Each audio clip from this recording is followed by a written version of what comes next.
Welcome to Sakshi exclusive. ఉన్న ఊరిని కన్నవారిని వదిలి ఉపాధి కోసం వేల మైళ్ళకి ఎంతో మంది వెళ్తూ ఉంటారు. కానీ వెళ్ళిన వాళ్ళందరిలో వాళ్ళ మూలాలు అయితే మర్చిపోరు. ఆ మూలాలు ఏంటంటే మన సంస్కృతి. భారతదేశ సంస్కృతి అనేది ఎంతో అపూర్వమైనది. వ్యవస్థకు చేసే సాయం వ్యవసాయం. ఆ వ్యవసాయం మన సంస్కృతిలో భాగం. ఆ వ్యవసాయాన్ని నమ్ముకొనే చాలా మంది ఎంత దూరం వెళ్ళినా ఆ వ్యవసాయం త్రూ ఒక ఉపాధి కల్పించుకొని 10 మందికి ఉపాధి కల్పించి కూడా ఒక స్ఫూర్తిదాయకమైన వ్యక్తుల్లో ఉన్నారు. అలాంటి వారిలో భారత్ గాలి ఒకరు. ఆయన మనతో ఉన్నారు. ఆయన ప్రస్థానం ఎలా జరిగింది, ఎక్కడికి వెళ్ళారు, ఆయన ఏం చేశారు అన్న విషయాలు మనం ఆయన్నే అడిగి తెలుసుకుందాం. నమస్తే భరత్ గారు. నమస్కారం హరి. ఎలా ఉన్నారండి? బాగున్నాను. ముందుగా going forward, first of all అసలు మీరు ఎక్కడ పుట్టారు, ఎప్పుడు విదేశాలకు వెళ్ళారన్న విషయం మన ప్రేక్షకులకు తెలియజేయండి సార్. నేను తిరుపతిలో పుట్టానండి. తిరుపతి మాది నేటివ్. సో చదువు కూడా డిగ్రీ తిరుపతిలో చదివాను. అండ్ మాస్టర్స్ హైదరాబాద్లో చేశాను. 2001 వచ్చేసి యునైటెడ్ స్టేట్స్కి వెళ్ళాను H1B వీసా పైన. నాకు రైట్ ఆర్కిల్ కార్పొరేషన్లో పనిచేసేటోడిని, రైట్ కన్సల్టెంట్గా. రైట్ 2001 వెళ్ళాను రైట్ అమెరికాకి. అమెరికాలో జాబ్ కోసమే వెళ్ళారా, లేకపోతే ఇంకేమైనా చేద్దామని వెళ్ళారా? వెళ్ళినప్పుడు మాత్రం జాబ్కే వెళ్ళాను. బట్ ఏమంటే నాకు చిన్నప్పటి నుంచి ఒక డ్రీమ్ ఏమంటే ఏదన్నా సరే ఓన్గా చేసుకోవాలా, రైట్ మనం ఓన్గా చేసే రైట్ ఆలోచనలు చిన్నప్పటి నుంచి ఉండింది. బట్ వెళ్ళినప్పుడు మాత్రం జాబ్కే వెళ్ళాను. నేను చెన్నైలో పనిచేసేటోడిని 6 నెలలు. తర్వాత H1B రైట్ మాకు తెలిసిన కంపెనీ అప్లై చేస్తే H1B పైన అమెరికాకి వెళ్ళాను. అంటే చిన్నప్పటి నుంచి మీకు విదేశాలకు వెళ్ళాలన్న ఇష్టం ఏమైనా ఉందా అండి? అలా ఏమీ లేదు కానీ బట్ రైట్ అమెరికాకి వెళ్ళింది మాత్రం ఒక విధంగా చెప్పాలంటే యాక్సిడెంటల్ గానీ చెప్పచ్చు. అండ్ ఆ రోజుల్లో వెళ్ళడం కూడా ఒక ఫ్యాసినేషన్. రైట్ అందరూ రైట్ ఈ రోజు అంటే కొద్దిగా బాగా పరిస్థితులు అంతా ఇదిగా రైట్ అనుకూలించలేదు. కానీ 2001 రైట్ మేము వెళ్ళినప్పుడు అమెరికా అనేది ఒక ఫ్యాసినేషను. మేము వెళ్ళిన తర్వాత రైట్ రెసిషన్ రావడం అవన్నీ జరిగాయి. వెళ్ళినప్పుడు మాత్రం రైట్ వెళ్ళాలని ఏమీ లేదు, బట్ జాబ్ వచ్చింది. జాబ్ వచ్చిన దానివల్ల వెళ్ళడం జరిగిందండి. మీ పేరెంట్స్ నేపథ్యం చెప్పండి సార్. మీ పేరెంట్స్ ఏం చేస్తుండే వాళ్ళు అట్లా? మా ఫాదర్ గాలి ధనంజయల్ నాయుడు. ఓకే, ఆయన బీజేపీలో సీనియర్ లీడర్గా ఉన్నారు. స్టేట్ ఎగ్జిక్యూటివ్ మెంబర్గా చేశాడు, డిస్ట్రిక్ట్ ప్రెసిడెంట్గా చేశాడు. ఆయనకి విలేజ్ నుంచి ఆయన చిన్నప్పుడు తిరుపతి టౌన్కి వచ్చాడు. రైట్. అండ్ నాకు ఒక సిస్టర్ ఉంది, గాలి పుష్పలత. ఆమె కూడా ఇప్పుడు రైట్ పొలిటికల్ దీంట్లో ఉంటుంది. అండ్ నాకు ఫ్యామిలీ, మా వైఫ్ జాన్వి, పిల్లలు శంకర్, నందిని అమెరికాలో ఉంటారు. అమెరికా వెళ్ళారు, ఉద్యోగం కోసం వెళ్ళారు, కానీ ఇప్పుడు వ్యాపారస్తుల్లా మారారు. ఏం వ్యాపారం చేస్తున్నారు, ఆ కథా కమామిషి ఏంటో చెప్పండి సార్. ఉద్యోగం వెళ్ళిన తర్వాత ఒక కన్సల్టింగ్ కంపెనీ స్టార్ట్ చేశాను. 1లో వెళితే 2005లో స్టార్ట్ చేశాను. ఈ కన్సల్టింగ్ కంపెనీ ఎలా అంటే రైట్ చిన్న ప్రాజెక్ట్ లాగా ట్రై చేసాము. మేము చిన్నగా స్టార్ట్ చేశాము.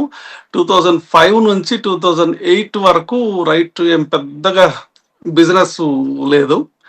2008లో మాకు ఎలా అంటే ఒక స్టేట్ ప్రాజెక్ట్ వచ్చింది. ఆ స్టేట్ ప్రాజెక్టు చేస్తూ 2008 నుంచి 2022 వరకు right consulting and IT development ఇవి చేసేటోళ్ళం. మీరు వెళ్ళింది ఐటీ జాబ్ మీద, మీ బిజినెస్ కూడా ఐటీ కంపెనీలే, మళ్ళీ మధ్యలో ఈ వ్యవసాయం అనేది ఎక్కడి నుంచి వచ్చింది సార్? చిన్నప్పటి నుంచి రైట్ మనం తిరుపతి ఈ ప్రాంతాల్లో ఒక విధంగా చెప్పాలంటే అంటే మా ఫాదర్ ఎప్పుడు వ్యవసాయం చేయలేదు. బట్ మేము చిన్నప్పుడు ఊరికి వెళ్ళేటోళ్ళం. మా ఫాదర్ వాళ్ళ ఊరు పక్కన పల్లెటూరు. వెళ్ళేటోళ్ళం. వెళ్ళిన తర్వాత రైట్ ఇండియాలో ఉండేటప్పుడు కూడా అంత వ్యవసాయం పైన రైట్ అంత చేయాలని ఉండేది కానీ అంత ఇంట్రెస్ట్ అంతగా లేదు నిజం చెప్పాలంటే.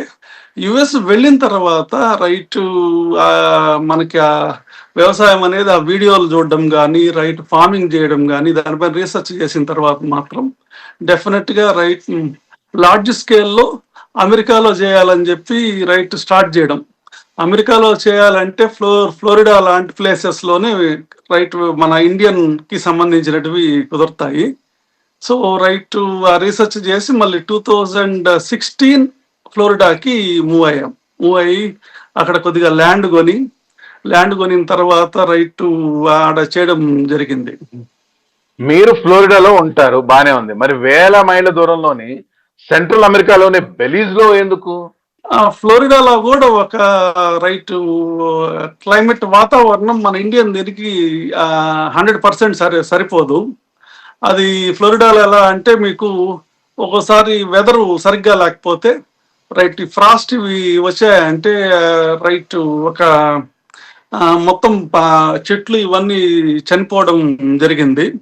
సో అవి ఇనిషియల్గా మేము గమనించలేదు కానీ తర్వాత కొన్ని సంవత్సరాల తర్వాత రైట్ చెట్లు పెట్టడం, నేరేడు చెట్లు, మామిడి చెట్లు ఈ మార్గ పెట్టడం, పెద్దవైన తర్వాత ఫ్రాస్ట్ రావడం, ఈ మార్గ ఇబ్బందులు వస్తా ఉంటే మా తెలిసిన ఒక అతను శ్రీనివాస్ అనే రైట్ మా ఫ్రెండ్ రైట్ మనకి ఫ్లోరిడాలో కూడా సరిపోదు రైట్ వెదరు. ఫ్లోరిడాలో ఎలా అంటే మయామి అనే ఒక ఏరియా ఉంది. ఆ ఏరియాలో కొద్దిగా రైట్ మనకి ఇండియన్ వన్నీ వస్తాయి కానీ ఉండేదానండి. కీ వెస్ట్ దగ్గర ఉండేది హరియా. సో అదర్ ప్లేసెస్లో ఎలా అంటే ఇప్పుడు పెరిగిన తర్వాత 3 years 4 years ఒకరోజు ఫ్రాస్ట్ వస్తే మొత్తం చనిపోతాయి. ఆ మాదిరిగా పరిస్థితులు ఉంటే ఆయన రెఫర్ చేశాడు సెంట్రల్ అమెరికా బాగుంటుంది అని చెప్పేసి. సరే రైట్ ఒకసారి వెళ్ళి చూస్తాము, ఈ బెలీజ్ గురించి అతనే చెప్పాడు. బెలీజ్ చాలా బాగుంటుంది అండి, క్లైమేటిక్ కండిషన్స్ మన కేరళ వెదర్ లాగా ఉంటుంది, రైట్ వాటర్ బాగుంటుంది అండ్ ఇండియాలో రైట్ గ్రో చేసేటివన్నీ మనకి బెలీజ్ కంట్రీలో గ్రో అవుతాయని చెప్పినప్పుడు కూడా నాకు 100% ఇంట్రెస్ట్ లేదు. ఎందుకంటే అది మళ్ళీ రైట్ అవుట్ సైడ్ కంట్రీ, మనకి ఏదైనా చేసుకుంటే ఫ్లోరిడాలో అన్నా చేసుకోవాలా లేదా రైట్ ఇండియాలో అన్నా చేసుకోవాలా అనే ఉద్దేశంతోనే ఉన్నాను. కాకపోతే ఒకసారి వెళ్ళి చూస్తాము ఎలా ఉంటుంది అని చెప్పి రీసెర్చ్ చేస్తామని చెప్పి బెలీజ్కి వెళ్ళడం జరిగింది. వెళ్ళిన తర్వాత మాత్రం ఐ డిసైడెడ్ దేర్ రైట్, ఎందుకంటే వెదర్ అంత బాగుంటుంది, ల్యాండ్ రేట్స్ కూడా రైట్ రీజనబుల్ గానే ఉంటుంది.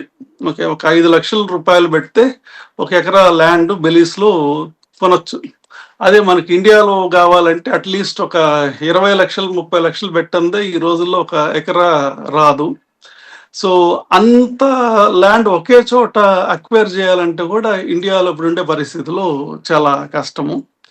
బట్ వెదర్ వైజ్గా అది కంప్లీట్గా ట్రాపికల్ ఫారెస్ట్ అయిన దానివల్ల వాటర్ రిసోర్స్ బాగుంటుంది, ల్యాండ్ ఫర్టిలిటీ బాగుంటుంది. సో మా అదృష్టం ఏమంటే థామస్ మాథ్యూ అని ఒక కేరళైట్ మేము తీసుకునే ఫామ్ని 35 years ఆడ చేస్తా ఉన్నాడు. ఆయనకి 86 years రిటైర్ అయ్యే సమయంలో ఆయన ఎలా అంటే ఆయన కూడా ఎవరన్నా మంచి సక్సెసర్ని చూస్తా ఉన్నాడు. సో అమరుగా కాలం కలిసి రావడం వల్ల రైట్ మేము దాన్ని అక్వైర్ చేయడం జరిగింది.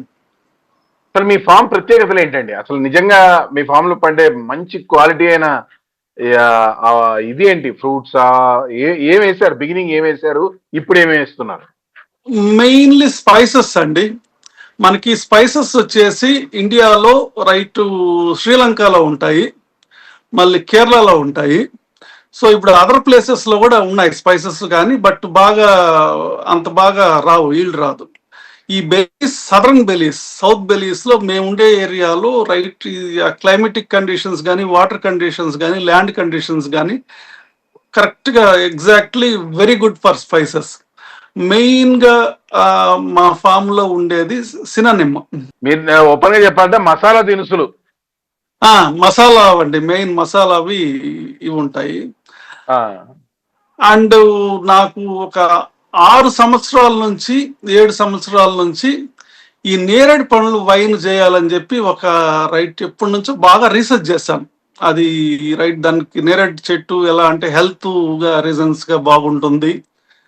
ఆ వైన్ కూడా ఎలా అంటే షుగర్ డయాబెటిక్ అంటే మామూలుగా ఆల్కహాల్ తాగడం మంచిది కాదు. బట్ కంపారిటివ్లీ అదర్ ఆల్కహాల్ తో పోల్చుకుంటే మనకి నేరేడు చెట్టు వైన్ కొద్దిగా వెరీ ప్రామిసింగ్ గా ఉంటుంది. ఫస్ట్ అది ఇండియాలో చేయాలని చెప్పి చూసాం. అన్ఫార్చునేట్ గా ఇప్పుడు ఇండియాకి ఒకసారి మేము వచ్చినప్పుడు ఫ్లైట్ లో కస్టమ్స్ డ్యూటీలో అండి మనకి పెద్ద లైన్లలో ఉండి ఆల్కహాల్ పర్చేస్ చేస్తూ ఉంటారు. అది ఎలా అంటే చాలా ఆశ్చర్యం అనిపిస్తుంది. ఎందుకంటే ఒక ఫారిన్ లిక్కర్ ని మనం అంత పర్చేస్ చేసినప్పుడు ఏమవుతుందంటే మనకి ఫారిన్ కరెన్సీ పర్చేసింగ్ ఎక్కువ అవుతుంది. ఏదన్నా ఇంపార్టెంట్ అయినటివి కొనొచ్చు, కానీ లిక్కర్ లాంటివి, కోకో కోలా లాంటివి ఇలాంటివి పర్చేజ్ చేస్తామంటే ₹94 ₹95 అయ్యేదానికి అదొక కారణము. సో వైన్ నేను ఎందుకు ఇండియాలో ప్రిఫర్ చేశానంటే మనకి నేరేడు చెట్లు బాగా ఉంటాయి. ఓకే, నేరేడు వైన్ మంచిది. సో ఇది కానీ పాపులర్ అయిందంటే ఫారిన్ వాల్యూ తగ్గుతుంది, ఇక్కడ రైతులకి హెల్ప్ చేసినట్టు ఉంటుంది, ఆరోగ్యరీత్యా మంచి బాగుంటుందని చెప్పే ఉద్దేశంతో ఇటు చేస్తామని చెప్పి ట్రై చేశాము. కొన్ని కారణాల వల్ల చేయలేకపోయినాము. రూల్స్ అండ్ రెగ్యులేషన్స్ అసలు చేసేటప్పుడు ఎక్కడ వెళ్ళాలో తెలియదు, వెళ్ళినప్పుడు వాళ్ళకే తెలియదు. కొన్ని రూల్స్ చాలా వింతనిపించాయి. నేరేడు చెట్లలో జనరల్ గా వేస్ట్ ఏమి ఉండదు, పొల్యూషన్ కి సంబంధించింది. మాకు ఫస్ట్ ఎన్కౌంటర్ అయింది, ఈ వేస్ట్ అంతా ఏం చేస్తారు, దీనికి ఏమైనా కంట్రోల్ ఉందా, ఈ రూల్స్ అన్ని వచ్చాయి. మేము ఒకటే చెప్పాం, వేస్ట్ ఏముందండి, పంట పొలాల్లో వేస్తే అది ఒక ఎరువులాగా ఉంటుంది కదా అని చెప్పాం. బట్ ఫైనల్ గా నాకు అర్థమైంది ఏమంటే ఇక్కడ చేసేది లిటిల్ బిట్ టఫ్. ఎందుకు టఫ్ అంటే దీనికి గవర్నమెంట్ అంటే నేను గవర్నమెంట్ బ్లేమ్ చేయడం కాదు, ఒక యాక్సెసిబిలిటీ లేదు. ఇలాంటి ప్రాజెక్టు మేము తీసుకొని వచ్చినప్పుడు యాక్చువల్గా గవర్నమెంటే వచ్చి ఇది ఇలా చేయొచ్చు అలా చేయొచ్చు అంటే మేము ల్యాండ్ అడగకపోయినా కూడా ప్రాసెస్ లైసెన్సింగ్ థింగ్స్ ఇవన్నీ ఈజీ చేయొచ్చు. ఏదో ఒక సబ్సిడీ రూపంలో అయినా చేయాలి, హెల్ప్ చేయాలి గవర్నమెంట్. సబ్సిడీ కూడా అవసరం లేదండి, సబ్సిడీ కూడా మాకు మనీ ఇష్యూ కూడా లేదు. బట్ చేయాలంటే వైనరీ చేయాలంటే లైసెన్స్, దానికి లైసెన్సింగ్ కి we found it very hard to do it. I mean subsidy in the form of logistics help అయినా ఉండాలి కదా మీకు. మెయిన్ లైసెన్సింగ్ ఇవన్నీ I found it very hard. అంటే ఫార్మల్ లాజిస్టిక్స్ అని చెప్పుకోవచ్చు. చెప్పుకోవచ్చు అండి. ఒక బాధ కూడా ఏమంటే ఇప్పుడు చూసారంటే మొత్తం మన ఇండియా కన్స్యూమింగ్ మార్కెట్ అయిపోయింది 100%.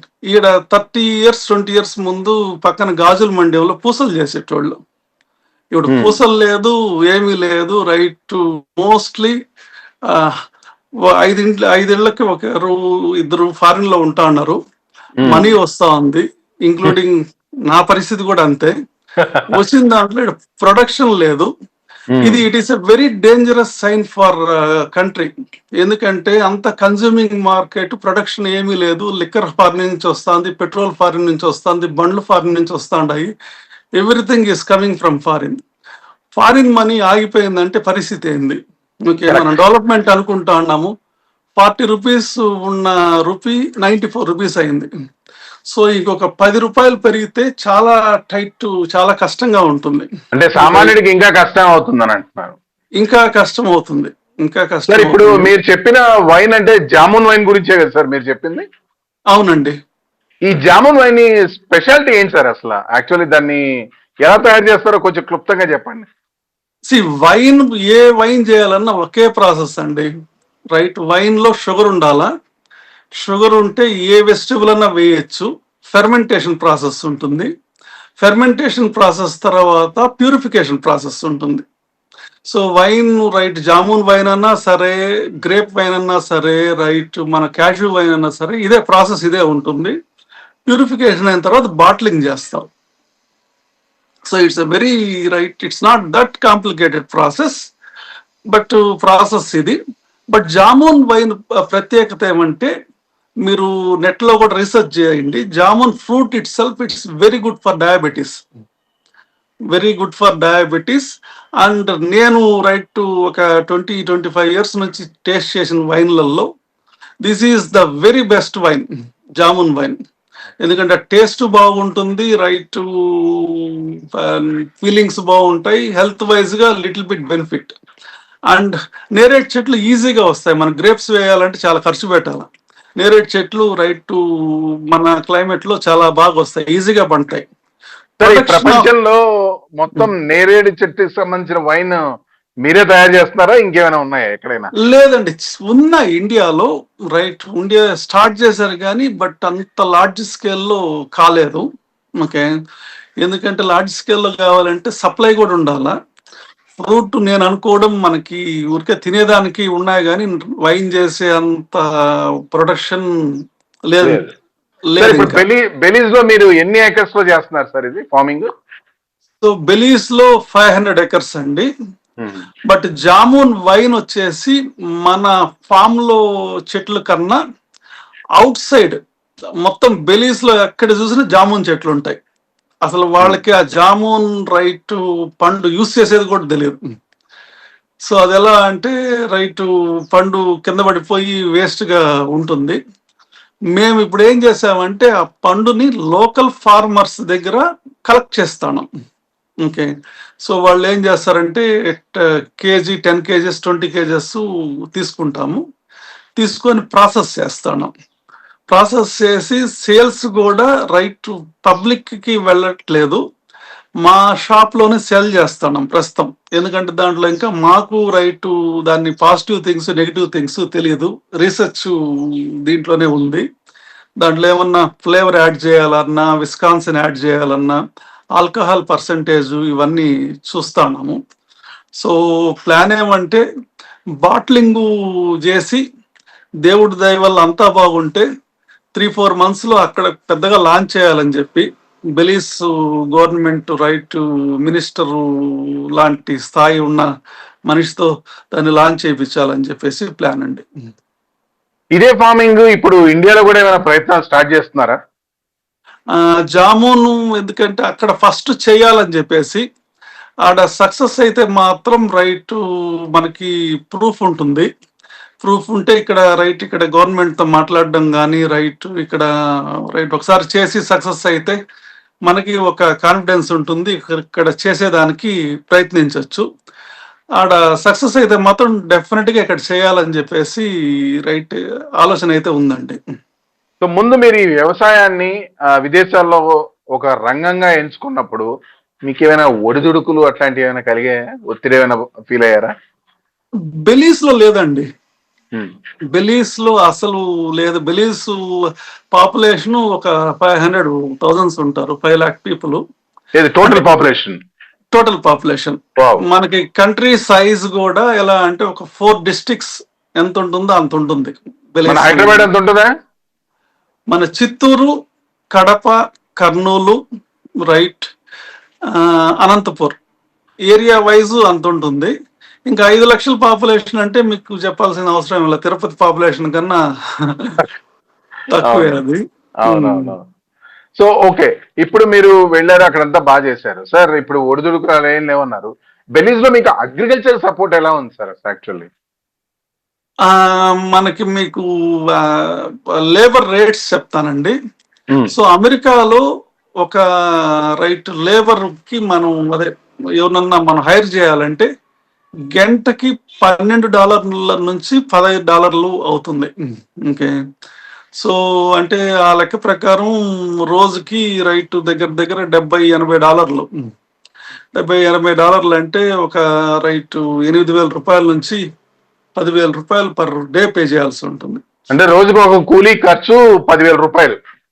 10,000 కాలేకపోయినా అమెరికాలో చేయాలంటే 5-6 వేలు మనం కన్వర్ట్ చేసుకుంటే. అవును. కన్వర్ట్ చేసుకుంటే. ఉమ్. అదే బెలీస్ లో అయితే $2.50 per right wow, per hour. చాలా తక్కువ కదా సార్ అసలు. చాలా తక్కువ మనకి.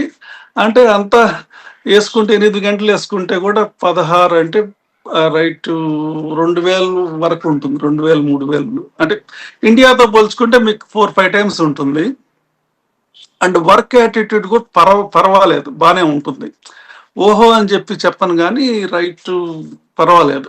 వాళ్ళు రైట్ ఒక బాస్ అంటే ఒక మర్యాద కానీ రైట్ ఇవన్నీ ఉన్నాయి.